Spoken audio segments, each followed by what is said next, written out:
And yun. Sup. Ito na naman tayo, nagbabalik. Mark Luna Tattoos. Alright.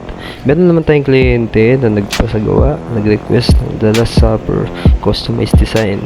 So yun, medyo malaki kasi yung likod, no? So hindi abot ng bond paper natin. So ang ginawa ko, pinagdikit natin, kinumbine natin yung mga long bond paper para mabuo. And then, ang hinugol ko dito mga isang buong araw sa stencil design nito. So yun, tapos na. Natapos ko siya ng at least 5 hours. Ang ginamit ko nga pala dito, 7RS, 5RL, and then 15M1.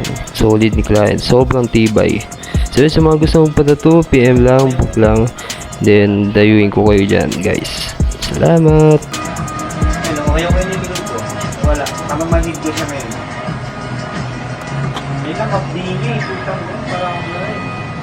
parang sino dati yung likod ko nalagyan ng alcohol.